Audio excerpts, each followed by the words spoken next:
그리스도 예수 안에서라는 제목으로 말씀을 나누도록 하겠습니다. 오늘 설교의 제목은 그리스도 예수 안에서입니다. 오늘 우리가 읽은 두 번째 본문 데살로니가전서 5장 16절부터 18절은 이렇게 말합니다. 항상 기뻐하십시오. 끊임없이 기도하십시오. 모든 일에 감사하십시오. 이것이 그리스도 예수 안에서 여러분에게 바라시는 하나님의 뜻입니다. 라고 되어 있습니다. 오늘 본문 말씀이 포함된 데살로니가전서 5장은 예수님께서 다시 오신다는, 즉 재림에 관한 내용입니다. 항상 기뻐하고 끊임없이 기도하고 모든 일에 감사하라. 이 말씀은 어떤 배경에서 나오게 된 것인지 잠시 데살로니가전서 5장 앞부분의 말씀들을 살펴보면 더 의미가 와닿을 것 같습니다. 우선 본문 앞에 포함되어 있는 데살로니가전서 5장 1절부터 3절 말씀을 보면 그 중에도 특히 2절에는 주님이 오시는 날이 도둑처럼 온다 이렇게 말하고 있습니다. 주님이 오시는 날이 도둑처럼 온다. 자, 예수님이 오실 때 도둑처럼 온다. 이것은 비유입니다. 도둑은 사람들이 알 수 없도록 조용히 또 눈에 띄지 않게 그렇게 행동을 하죠. 예수님의 날, 심판의 날은 사람들의 생각과 다르게 또 사람들의 예상을 뛰어넘는 방식으로 갑자기 오게 될 것이다 라는 걸 설명하고 있습니다. 자, 예수님이 오실 때가 되었을 때 사람들은 어떤 행동을 하고 있었냐 하면 마치 도둑 맞을 때처럼 방심하고 있다는 점입니다.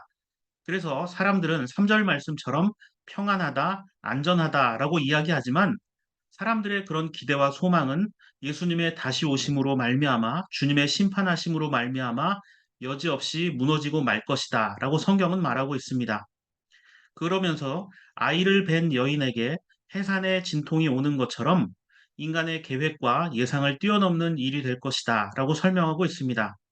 그러나 믿음의 사람들은 실망하거나 두려워할 필요가 없습니다. 데살로니가전서 5장 9절부터 10절은 또 이렇게 말합니다. 하나님께서는 우리를 진노하심에 이르도록 정하여 놓으신 것이 아니라 우리 주 예수 그리스도로 말미암아 구원을 얻도록 정하여 놓으셨습니다. 그리스도께서 우리를 위하여 죽으신 것은 우리가 깨어 있든지 자고 있든지 그리스도와 함께 살게 하시려는 것입니다. 라고 이야기합니다. 마태복음 25장 1절부터 13절에는 열 처녀의 비유가 등장합니다. 다섯 처녀는 기름과 불을 준비해서 신랑을 맞이하지만 그렇지 못했던 어리석은 처녀들은 기름이 떨어져서 신랑이 올 때 그 자리에 신랑을 맞이하지 못하는 그런 내용입니다.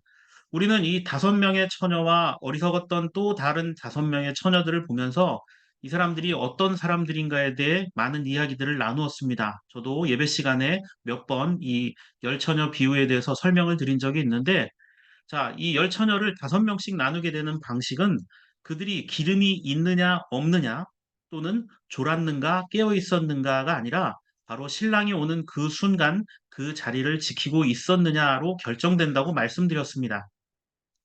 사람들은 자기 삶에 분주하고 자기 감정에 충실한 나머지 자신의 계획만, 자신의 입장만을 생각하며 살아갑니다. 그러한 자들은 어리석은 자라고 할 수밖에 없습니다.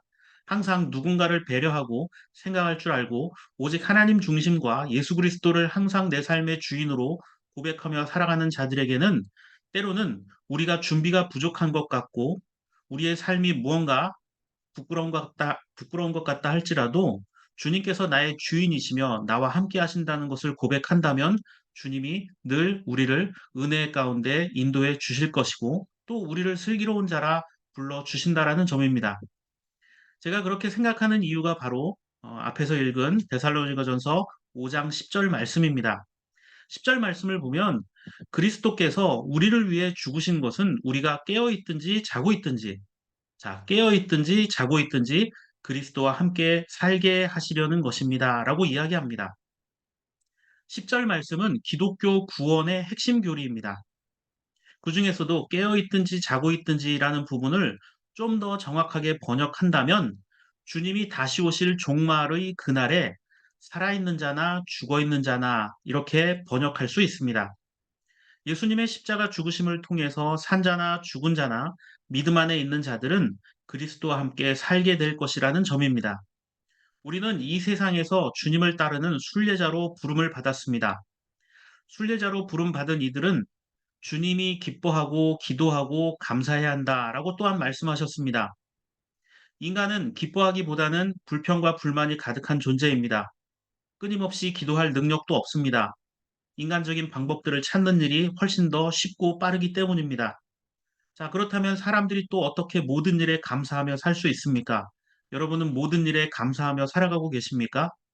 그럼에도 불구하고 주님께서는 이 일들을 우리에게 원하신다라고 말씀하고 있습니다. 주님께서 우리에게 무리한 것을, 할 수 없는 것을 요구하시는 것인가요? 그렇지 않습니다. 18절 말씀에 우리가 이렇게 할 수 있는 단서가 하나 있습니다. 바로 그리스도 예수 안에서입니다. 그리스도 예수 안에서라고 할 때 이 안에서라는 헬라어 단어 n이란 말은 다양한 의미가 있는데요. 뭐뭐 안에라는 뜻 외에도 무엇 위에, 무엇 앞에, 또 무엇 때문에, 무엇 함께라는 뜻도 있습니다. 그래서 예수 안에서라는 말은 예수 위에, 예수 앞에, 예수 때문에, 예수와 함께라는 뜻으로 번역을 해도 되는 말입니다.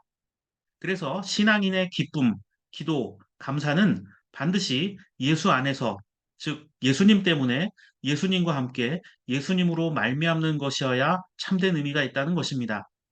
삶의 중심이 온전히 예수 그리스도에게 집중되어 있어야 가능한 것입니다.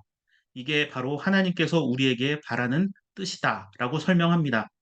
종교 개혁자 중에 한 사람이었던 칼빈은 기쁨과 기도와 감사, 특히 믿음의 사람들의 기쁨, 기도, 감사에 대해서 이렇게 해석을 합니다.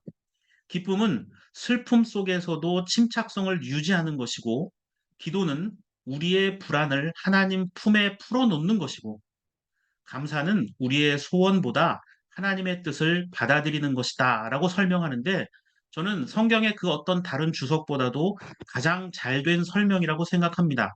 항상 기뻐하라 이 말은 결코 아무 생각 없이 아무런 상관없이 기뻐하는 것이 아니라 슬픔을 뚫고 일어난 기쁨이어야 한다는 것. 그리고 믿는 자들의 이 기쁨이 슬픔에서 나온 것처럼 믿는 자들의 기도 역시 우리의 불안과 염려와 고통 가운데서 나오는 것이어야 하고 믿는 자들의 감사는 우리들의 욕망을 이기고 우리들의 경험과 계획을 이기고 나오는 것이어야 한다는 것입니다. 그런데 인간은 자기의 의지로 이러한 일들을 할 수가 없습니다. 인간의 슬픔을 기쁨으로, 불안을 기도로, 욕망을 감사로 바꿀 수 있는 것은 오직 그리스도 예수 안에서만 가능한 것이기 때문입니다. 데살로니가전서 5장 16절 18절 말씀을 좀 더 자세히 풀어서 설명한 것이 바로 빌립보서 4장 4절과 7절입니다. 제가 가장 좋아하는 성경 구절 중에 하나인데요. 주님 안에서 항상 기뻐하십시오. 다시 말합니다. 기뻐하십시오. 자, 항상 기뻐하라고 하는데 뭐라고 얘기하죠? 주님 안에서 기뻐하라. 또 5절에 여러분의 관용을 모든 사람에게 알리십시오. 주님께서 가까이 오셨습니다. 아무것도 염려하지 말고 모든 일을 오직 기도와 간구로 하고 여러분이 바라는 것을 감사하는 마음으로 하나님께 아뢰십시오. 그리하면 사람의 헤아림을 뛰어넘는 하나님의 평화가 여러분의 마음과 생각을 그리스도 예수 안에서 역시 그리스도 예수 안에서 지켜줄 것이다. 자, 7절에 사람의 헤아림이라는 말이 나오죠. 사람의 헤아림. 여기서 헤아린다라는 말은 느낌, 판단 또는 총명, 이해력을 뜻하는 단어입니다. 자, 누군가가 나를 알아주고 이해한다. 그러면 우리는 감동받고 고마워하지 않겠습니까? 나를 알아준다는 것 때문에 굉장히 기뻐할 수 있겠죠. 나를 느껴주고, 나를 좋게 판단해주고, 나를 이해해주는 누군가를 만나면 우리가 인생을 살 때 굉장히 기쁘고 감사할 것입니다. 그런데 하나님께서는 그런 모든 사람들의 지각을 뛰어넘는 모든 인간들의 이해력과 그 사랑을 따뜻함을 뛰어넘는 위로와 평안을 우리에게 주신다라고 말씀하고 있습니다. 역시 동일한 단서 조항이 하나 있습니다. 바로 예수 그리스도 안에서 지켜주실 것이다라는 것입니다. 자, 그렇다면 우리가 이렇게 믿고 따라야 하는 우리에게 기쁨과 감사와 기도할 수 있게 해주시며 또 우리에게 진정한 평안과 위로를 주시는 예수 그리스도는 어떤 분일까요? 오늘 첫 번째 본문인 이사야서 61장 1절과 2절 말씀을 보면 이렇게 되어 있습니다. 주님께서 나에게 기름을 부으시니 주 하나님의 영이 나에게 임하셨다. 주님께서 나를 보내셔서 가난한 사람들에게 기쁜 소식을 전하고 상한 마음을 싸매어 주고 포로에게 자유를 선포하고 갇힌 사람에게 석방을 선언하고 주님의 은혜의 해와 우리 하나님의 보복의 날을 선언하고 모든 슬퍼하는 사람들을 위로하게 하셨다라고 말합니다. 자, 가난하다, 마음이 상해 있다, 포로가 되었다, 갇혀 있다, 슬프다. 이 단어들을 보면 여러분 어떤 느낌이 드십니까? 우리 인간의 삶을 그대로 반영해주고 있습니다. 자, 가난하지 않고 나는 정말 풍족하다라고 말하는 사람이 얼마나 되겠습니까? 우리는 늘 부족함 가운데 살아갑니다. 물질도, 힘도, 능력도, 때로는 사랑도 부족한 가운데 우리는 살아갑니다. 어르신들이 말하기를 대한민국 역사상 지금이 가장 풍족하고 오랜 기간 전쟁이 없는 번영의 시대라고 말합니다. 정말 그런 것 같습니다. 그럼에도 불구하고 사람들은 여전히 여유가 있다거나 넉넉하다라는 사람은 아무도 없습니다. 또한 상처 없이 살아가는 사람들이 있을까요? 불과 수년 전만 해도 찾아보기 힘들었던 상담, 심리, 이런 말들은 이제 대한민국에서 필수적인, 어쩌면 이제는 과잉이 되어서 넘치는 그런 학과와 자리들로 매김하고 있는 것 같습니다. 모든 학교와 도시마다 상담소가 설치되어 있습니다. 그럼에도 불구하고 사람들은 여전히 상한 마음을 치유하지 못해 방황할 뿐입니다. 자, 억울하게 감옥에 갇혀 있는 사람만이 포로가 아니죠. 우리는 이미 물질과 오락의 노예가 된 지 오래입니다. 권력과 폭력에 억눌린 채 살아가는 이들은 또한 얼마나 헤아리기 힘들 정도로 많은지 알 수가 없습니다. 때로는 음식의 노예가 되기도 하고, 시간의 노예가 되기도 하고, 사람의 노예가 되기도 합니다. 소위 말해서 K컬처라고 하는 한류가 전 세계를 휩쓸 정도로 문화가 발달한 대한민국이지만, 자, 사람들이 그렇게 춤추고 노래하고 즐긴다고 해서 슬픔이 완전히 사라질까요? 오늘 두 번째 본문인 데살로니가전서 5장 23절 24절을 보십시오.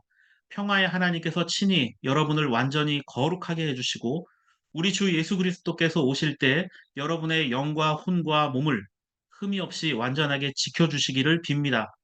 여러분을 부르시는 분은 신실하시니 이 일을 또한 이루실 것입니다.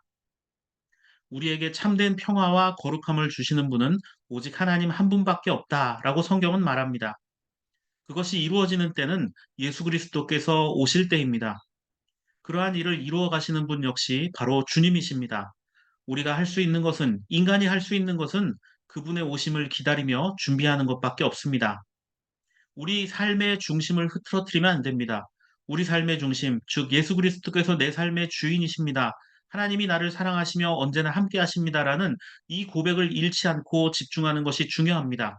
그럼에도 불구하고 많은 사람들은 그 삶의 중심성을 잃어버리고 자기를 자기 자신의 인생의 주인으로 삼아 살다가 방황하며 넘어지고 부러지기 십상입니다.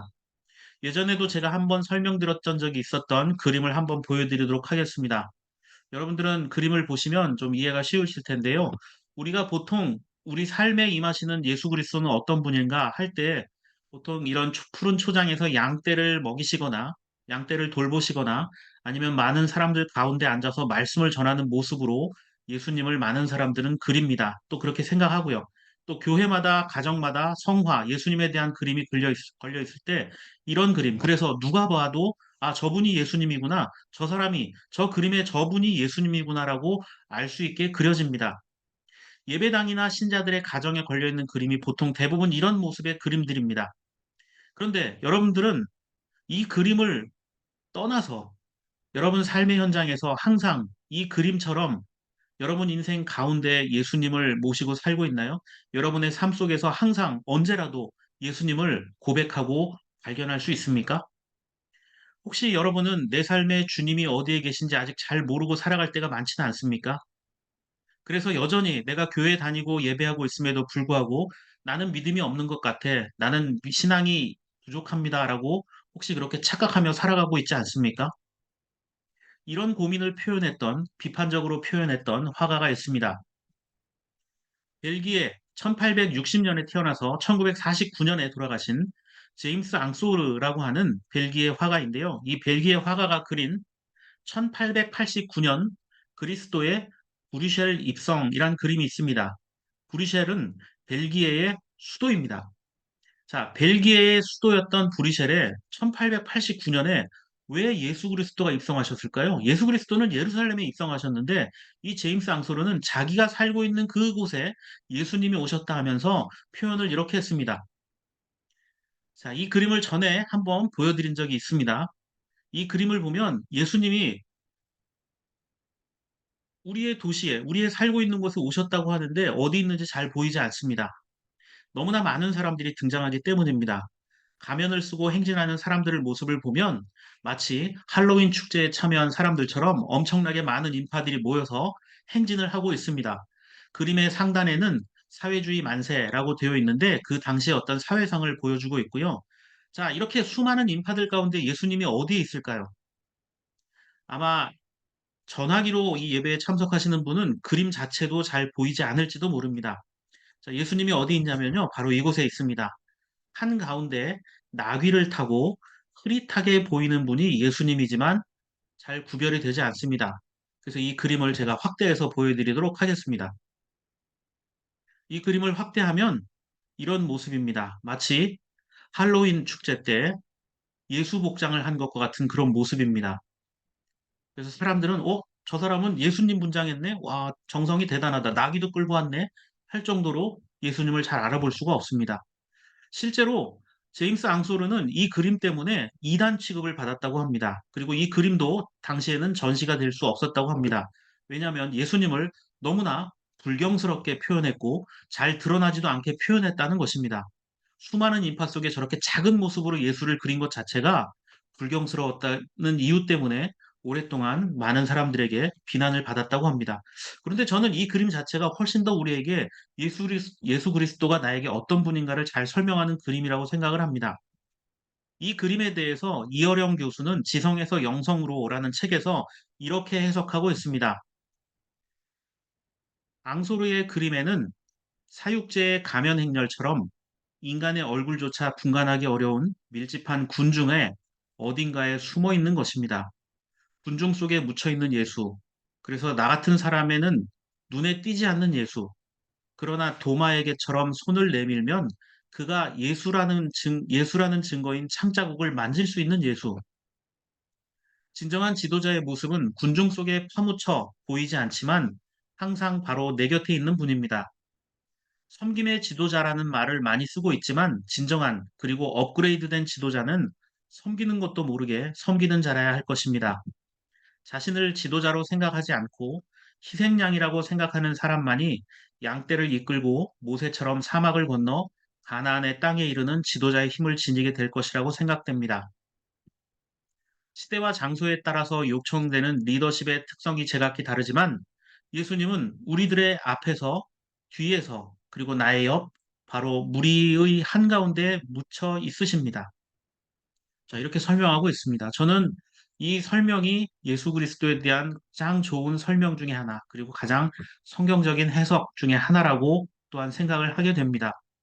특히 시대와 장소에 따라서 요청되는 리더십의 특성이 제각기 다르지만 예수님은 어떤 분이라고 말하죠? 우리들의 앞에서, 뒤에서, 그리고 나의 옆에서 바로 무리 한가운데.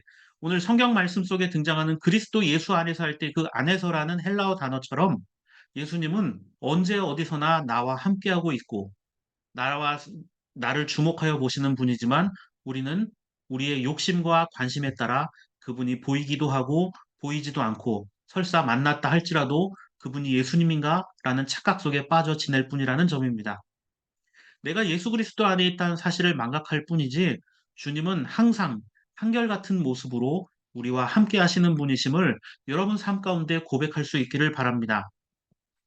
주님은 멀리 계시는 분이 아닙니다. 이미 우리 가운데 와 계시고 우리와 함께 하시는 분이십니다. 그렇기 때문에 그분 안에서 슬픔을 기쁨으로 그래서 우리는 항상 기뻐할 수 있는 것이고 그분 안에서 불안과 실패를 좌절과 절망을 기도로 바꿀 수 있어서 끊임없이 기도하라 말씀하고 있고 예수 그리스도 안에서 우리는 우리의 욕망과 우리의 허망한 계획들을 하나님 앞에 감사의 고백으로 드릴 수 있게 될 것입니다. 우리를 변화시키시는 분은 우리 스스로가 아니라 바로 예수 그리스도라는 사실을 잊지 않고 우리의 삶이 주님 앞에 고백되는 삶이 되기를 바랍니다. 여러분 슬픔 가운데 있습니까? 기쁨의 고백을 드리는 삶이 되기를 바랍니다. 불안과 염려가 있습니까? 기도로 주님 앞에 나갈 수 있기를 바랍니다. 주님 안에 우리의 욕망을 내려놓고 감사의 고백을 드리는 대림절 기간이 되기를 바랍니다.